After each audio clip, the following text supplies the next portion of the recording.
Michael Kamen is a musical composer obsessed with visual storytelling. In a medium that is solely restricted to auditory elements, Kamen is able to captivate a listener's entire sensory attention and place images and moving visuals into an audience member's mind with just a few notes. Kamen is commonly known for his film scoring, with many of his highlights including Die Hard, Lethal Weapon, and the original X-Men film. Yet, in the fourth movement of one of his last solely orchestral pieces, The New Moon in the Old Moon's Arms, entitled Reaching for the Stars, Michael Kamen offers a visual that is not seen on the big screen, but in the mind of the listener. Kamen said himself about this piece that, as long as we, the listener, keep hold of the melody of our basic humanity, we'll be the same wherever we go. The soaring melodic passages, warm tonal colors, and an intimate yet large feeling generated by the music is characteristic of Michael Kamen and lifts the listener out of their seat and into the night sky. The New Moon in the Old Moon's Arms is a symphonic poem written and composed by Kamen in 2000 and is inspired by the history of the Native American Anasazi people who mysteriously vanished almost 1,000 years ago. The title comes from a quote by an Iroquoian woman who Kamen met as a child and symbolizes, quote, a glimpse of the future in the light of the past. In most of Michael Kamen's work, the director of the film will have a visual direction to push the music, with the score being written to accompany the visual elements being presented on screen. But in his concerto work, Kamen built a masterpiece of a musical element and uses melodic ideas and motifs to create an accompanying mental picture for the listener. Beginning the fourth movement, we are introduced to our first main theme, played in the low brass, which we will refer to as our A theme. This theme is mostly disjunct in movement, yet every harmonic leap is logical and meaningful. This theme is also accompanied by a solo flute, which here is floating above the movement of the low brass, as if it were a bird flying above the land below. Slowly, the orchestra adds in, and we receive our first large impact of the movement by the full orchestra.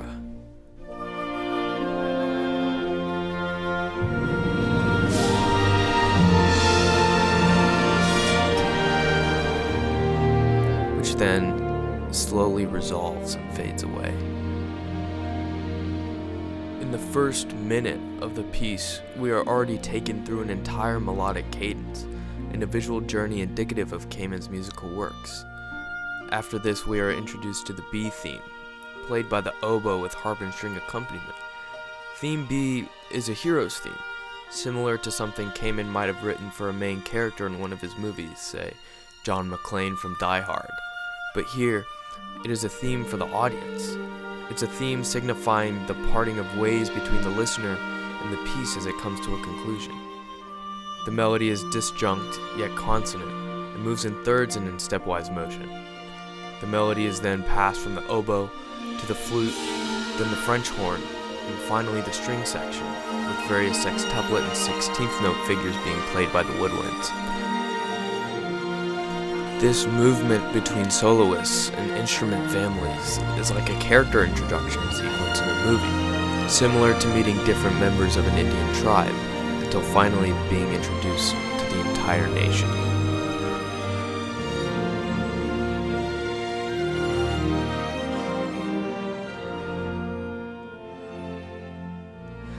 We are then reintroduced to our A theme, which carries us to a section with theme continuation but constant texture changes which create variance and movement in the piece. We then modulate to the key of E flat, departing our home of B flat major and moving instead to the major 4, indicative of a change in not only mood but melodic material as well, as the B theme returns.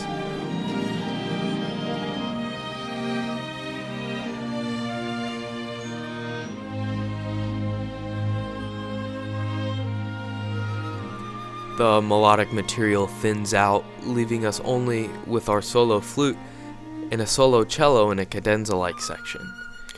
Here, Kamen places arpeggiated runs in the solo flute, a drone in the cello, and a percussive instrument to simulate the sound of wind in this transition section, in order to simulate the sound and visual of an eagle flying, a bird symbolic of the Native American tribes being represented in the piece. We finally resolve, and our eagle flies out into the horizon, with the sun peeking over and into the vast canyons and valleys of the American West, as the orchestra begins to play our B theme once more in the string and wind section. This crescendos into a large fanfare-like recount of the A theme, brass blaring, strings and woodwinds on fire.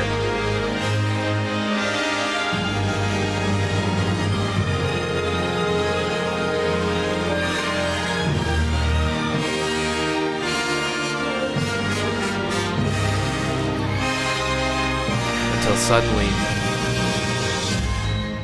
nothing. A sforzando that, like the Anasazi Indians the piece is inspired by, there 1 minute and then suddenly absent. This silence is interrupted by a homorhythmic descent in the brass to the major 4 chord, A flat major, which decrescendos and is picked up by the strings and winds. The piece is carried to the finish line by a solo flute, solo cello, and the string section, recounting themes heard from all over the 4th movement and creating a conclusion to the auditory film the listener just experienced.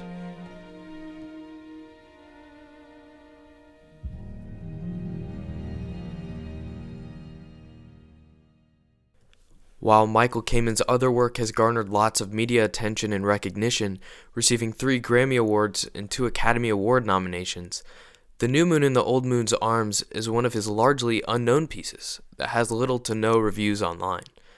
However, the work holds a 4.8 out of 5-star rating on Amazon, with reviews saying largely positive things, relating The New Moon to, quote, an experience more than anything, end quote, and touting the great connection to the imagery and history of the southwestern United States, particularly through the flute and percussion work. In addition, the piece is also associated with the Phantom Regiment Drum and Bugle Corps, who featured the musical piece in their 2010 production entitled Into the Light. Michael Kamen's ability to replicate the viewing experience of a film inside of a listener's mind is astounding, and one of the reasons I love his music. The capability to inspire an audience by something so simple as a melody, and inspire a listener to morph that melody into an image of their own is astounding. For this reason alone, I believe Kamen's music to be timeless. For as long as human beings have our imagination, his music has no boundaries.